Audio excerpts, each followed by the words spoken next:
Hi, I'm Shunsuke Ochiai, and this is World Insight Interview. We have Richard joining us today. Hello, Richard. Hi, Sean. Nice to talk to you. Thanks. You are in a different time zone with us, from us, and where are you right now? I'm currently visiting family in Switzerland. Switzerland. Nice. How is it over there? Yeah, it's nice. It's nice to reconnect with some friends and people in the place where I used to live before.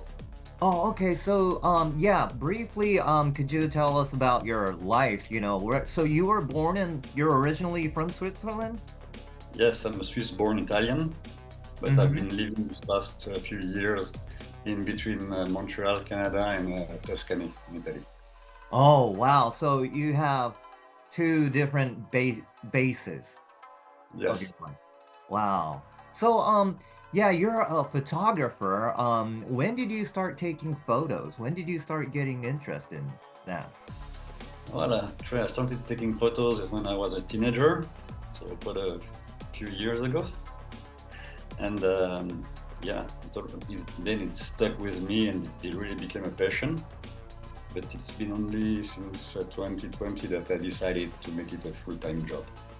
Oh, really? So you've only done it for 4 years? Yeah, professionally, yes.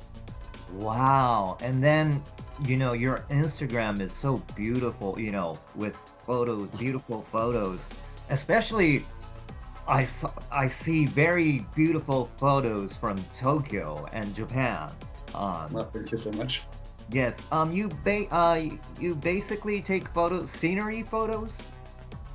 I'm most interested in landscape and cityscape photography, but I also enjoy a lot of street photography that you see maybe less on my Instagram account, but that's also something I like. Okay. And so when did you first came to Japan? I first came to Japan last year only. It's been a dream for many years to come and visit Japan, and but as you know, the country was closed. And, it reopened only in 2022. I don't remember well. So when I had the chance to finally visit, I jumped in a plane and I went in spring 2023. Oh, okay, nice. And those photos, just beautiful. But yeah, when did you start taking, when did you become interested in Japan?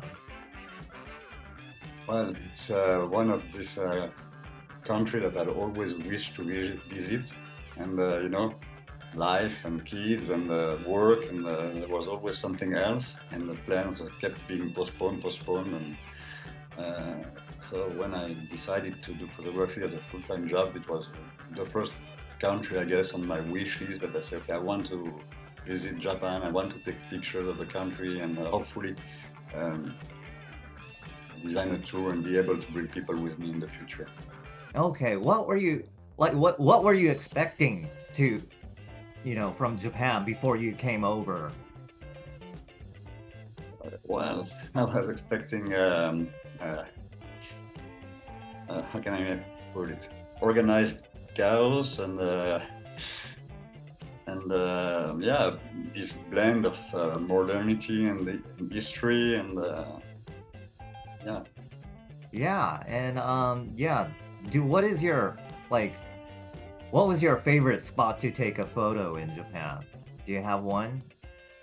Well, there are so many places that I really enjoyed. If I had to pick just one, I'd say the area surrounding Mount Fuji is so wonderful, and I really loved walking along the lakes and enjoying the scenery.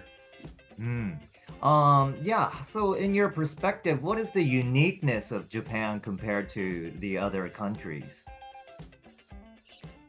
Well, as I said before, I think this blend of history, traditions, and modernity, and I really enjoyed it.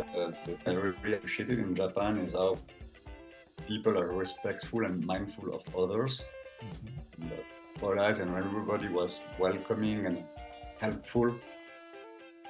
Yeah. Many aspects of Japan that I really loved and enjoyed. Wow. Were you have you ever experienced any Japanese culture while you were growing up in Europe? No, not really. Aside, I would say, from the anime that we saw on TV and this kind of stuff. But no, not. Oh, okay. So what was the anime like? Old anime? And Yeah, don't remember now the specific names, but so I remember that in TV there were a lot of this anime. yeah, so where would you like to visit for your next trip? Or do you have it planned? Yeah, well, from my workshop, I'd like to bring people to, of course, Tokyo, but then the famous area around Kyoto and Nara, Mount Fuji again. And on personal note, I'd like to this time take the time to travel more south and also a bit more north in the Sendai Oh, prefecture. Sendai. Is it correct? Okay. Yeah. And yeah, your last trip from 2023, do you remember like, other than taking photos, do you remember like your experience with like cuisine or like food, you know? Yeah, it was kind of improvised because I was traveling and scouting a lot of areas in order to be able to design the tour. So I always went on spots or restaurants or in places that were not scouted before. It was just yeah, discovery Hmm. and improvised kind of. And but I loved all the food that I had the chance to try. It's always so flavory and nice. So Was there something that you've never eaten before and you remember eating in Japan? uh, honestly, not specifically. Hmm. Okay. I tried for the first time of course the wagyu. Wagyu. Yeah, How was that? I hadn't tried it before. I said if I try it, I have to try it in Japan first, and Mhm. I really loved it. Yeah, of course. Yeah, it's so good. Yeah, it is. Every time I eat Wagyu, it's like my first experience of eating Wagyu. So, Yes. And yeah, you were talking about your tour. You're doing photo tour yes, in I'm doing Japan? a photography tour in Japan this spring. It's gonna be an 11 days photo tour, and I'd like to take people in these famous areas because most of people who join my tour, it's the first experience in the country, and I guess they like to visit the most famous places. And mm, yeah, I think Yeah. you don't go to France on the first trip without going to Paris, and you shouldn't go to Japan on the first trip without visiting Tokyo, Kyoto, and Mount Fuji. Of course, there are many, many other interesting places in Japan, and I'd like to, based on a personal note, take time to travel and discover more and hopefully less touristy places also. Nice. And you are coming in this later this spring, March, later March Yes, in about until a month, in about a month, yeah. and beginning of until April. So you'll be shooting many photos of cherry blossoms, right? Yeah, hopefully we'll be right in the middle of the cherry blossom season. I hope to get nice pictures as we did last year. Yeah. And yeah, you have beautiful photos from in Tokyo, like there's Tokyo Tower and then there was temple in Asakusa Yes, right, yeah. and of course Mount Fuji, what did you think about like Tokyo Tower when you saw it? Because a lot of people thinks, well, it is kind of an homage of, Eiffel Tower, but Yeah, what did you think yeah, when you first saw Tokyo Tower? yeah. It was surprising. Of course, we had seen pictures before, but just standing there and okay, wow, and right in the middle of the city, surrounded by modern buildings. That's kind of strange, but liked it. Yeah. Mm. And there's right beside Tokyo Tower, there's a huge temple as Yes. well, Zojoji. Yeah. Yeah, Yeah, correct. that is a very old Japanese temple. And also I saw some photos from Asakusa, Yes. Sensoji, which is a very popular place for tourists. And what did you, yeah, like, were you overwhelmed with the people? Or I guess you went there and during nighttime? Yes, because during the day, as you say, it's complete madness. But yeah, and I had a hotel close by, Mhm. and so I had the chance to walk in the temple grounds during the night, and it was much quieter. And also, early mornings was nice because there's this cherry trees that always blossoms a little bit earlier than the others, and it was nice to take photographies there in the early morning. Yes, yes, yes. And But it was one in this temple where you don't find this Zen moment aside at night. mhm, While other temple, as we mentioned before, the one next to the Tokyo Tower, mhm. it's one of these places that I enjoyed in Tokyo. That's, as I said before, Tokyo is chaos everywhere, but then suddenly you enter a temple ground and everything slows down and it's quiet and peaceful. Yes, Uh, exactly. Shrines and temples, once you enter, the atmosphere completely changes, yeah, even right? in the middle of the city, in the middle of the chaos, there's this kind of oasis of serenity, and I really enjoyed it. Yes. And yeah, how would you describe Tokyo's color through, like, while you were taking photos, have you noticed that Tokyo has a certain color? Well, I find it changes, and the vibe is completely different from one place to the other. Whether you're in Asakusa or in Ginza or in Shinjuku, it's so different, almost like being in a different city. Mhm. Mm. Yes, yes, yes, it does. Tokyo, yeah, is I guess this might have been a surprise to you, but Tokyo is surprisingly very huge city. Yeah, very spread out, Hmm. but it's relatively easy to navigate. Yes, the I read so many things that it was difficult and that you may need some funny apps and whatever. But in the end, Google does a good job and it was very easy to navigate in different areas of the city. How are you traveling? By train? Were you using public transportations? Yeah, I mostly use public transportation in Tokyo and around Japan, with the exception of Mount Fuji area where it was easier to rent a car and drive around. Oh, okay. And if you were to give tips to the people who are visiting Japan or Tokyo the first time, what would you advise them to be ready for? Or are there any recommendations that people should um, prepare before coming to Tokyo Yeah, or Japan?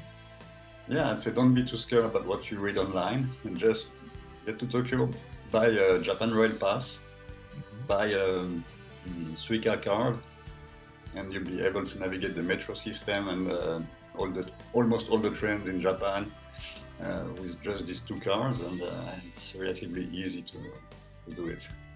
Yes. Japan Rail Pass is only available for people who are living outside of Japan. So that's a very big benefit for. Yeah, and you have to buy it before coming to Japan. You have to buy it before coming to Japan. Yeah, that's very important because you can't buy them in Japan. Yeah, correct. hmm And what Japan Rail Pass does is that you get to ride uh, JR trains for a certain Yes. amount of the days that you bought freely. Yeah, and what I was surprised also is with the Suica card that you buy in Tokyo and you use on the metro system, then Mhm. you're able to use this same card in other metros like in Osaka and or even take train in Kyoto that are not part of the GR system. Mhm. So with one single card, you can travel almost everywhere in Japan. Yes, Suica is very handy. You can buy it with the card. You can buy the card and charge it in the Yeah, station, or there's an app that you can download before coming to. Japan. And Suica card also you can use those in most of the convenience stores and vending machines. Yeah, right. Yeah, Yeah. So very handy. Yeah. yeah, that's a great tip. JR Pass and Suica card. Yes, that's a very good tip. Anything else that you recommend to bring or, be to prepare or what to expect? No, not much. I mean, with these two things, you'll be able to travel, and then for the rest, just go with the flow and enjoy because you won't get lost. People are helpful. Each time I was confronted with some difficulties, whether in a convenience store or in the metro, sometimes my car got stuck. Without needing to ask anyone, people stopped by and offered to help. So Yeah. Is that complete that's a complete different culture, I guess. In Japan, you drop a wallet, people will pick it up and hand it over to you, or you'll eventually you'll find the wallet. Same as phone. yeah, Um, this has happened to my friend who were visiting. She forgot her phone in taxi, and 10 minutes later, taxi driver came and with a brought it back. phone in his hand. Yeah. Amazing. So Yeah, the sense of safety and security in Japan, and that's something I really appreciate because when you travel around, I was alone last year with expensive gear, camera, and you shoot at night, you don't feel that safety in many places in the world. So it's something that I really appreciate in Japan. yes. Especially when you carry expensive stuff and heavy loads. Yeah. Like what does your gear look like? Do you bring multiple cameras or? I always have two cameras with me and multiple of objectives and tripods, so heavy gear. And Yeah. So, yeah. And yeah, Richard, thank you for joining us. And yeah, hopefully we can meet in person when you come over in March. it will be a pleasure. Yes, sure. And thanks for Yes. having me. Yes, I'll be in touch. Okay, great. Thank you. Okay, thank you for joining us. Thank you. Bye.